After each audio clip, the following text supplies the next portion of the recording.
বন্ধুরা, অনেক দিন পর তোমাদের সাথে আমি আমার একটা রান্নার ভিডিও শেয়ার করছি। ভালো লাগলে অবশ্যই লাইক কমেন্ট করো। আমি আজকে যে রান্নাটা শেয়ার করছি সেটা হলো পটলের দোরমা। এটা আমি ফার্স্ট টাইম করছি, কিছু কিছু মিস্টেক করেছি, সেটা আমি লাস্টে মেনশন করে দেবো যাতে তোমরা এই ভুলগুলো না করো।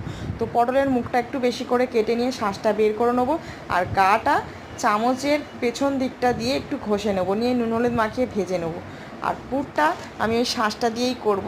তো পটলের শাঁসটা নিয়েছি, সাথে একটা পেঁয়াজ, কাঁচা লঙ্কা, নুন নিয়ে মিক্সার গ্রাইন্ডারে ভালো করে মিক্স করে নিয়েছি, নিয়ে কড়াইতে ভালো করে নেড়ে শুকনো করে নিয়েছি। নিয়ে ওটা ঠান্ডা হয়ে গেলে আমি পটলের ভেতর পুরটা ভরে দেবো।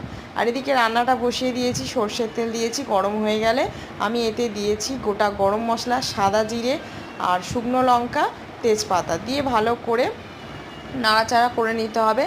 পেঁয়াজ কুচি, টমেটো কুচি দিয়েছি। আর একটা ঘরোয়া মশলা জাস্ট মিক্সার গ্রাইন্ডারে মিক্স করে নিয়েছিলাম, সেটা হলো হলুদ, নুন, জিরের গুঁড়ো, আদা, আবারও এতে একটা পেঁয়াজ দিয়েছিলাম আর একটু কাঁচা লঙ্কা দিয়ে ভালো করে মিক্সার গ্রাইন্ডারে মিক্স করে নিয়ে আমি এই মশলাটা এতে দিয়ে দেবো। আর যেটা অ্যাড করেছি গোটা চিংড়ি, মানে পুরে তো চিংড়ি দিয়েছি, প্লাস তাতান খাবে বলে আমি কষানো মশলার মধ্যে ফ্রেশ চিংড়িটা দিয়ে দিয়েছি, ভেজে দিইনি, কাঁচাই দিয়েছি যাতে চিংড়িটা নরম থাকে। দিয়ে ভালো করে নাড়াচাড়া করে নিয়ে পরিমাণ মতো জল দিয়ে দেবো। দিয়ে আমি পটলের মানে পুরটা যেটাতে ভরে রেখেছি ওগুলো তরকারিটা ফুটে গেলে আমি ওতে দিয়ে দেবো।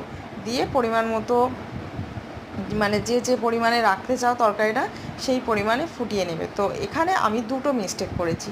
একটা হলো পুরটা যে আমি করেছি পুরটা না কম হয়েছে।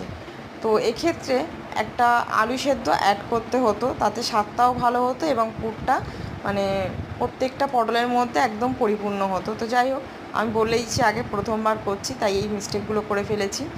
আর একটা যেটা মিস্টেক করেছি সেটা হলো জলটা একটু অধিক দিয়ে দিয়েছিলাম, তো যে কারণে আমার অনেকটা টাইম লেগে গেছিলো। তো চলো, ভিডিওটা কেমন লাগলো জানিও। টাটা।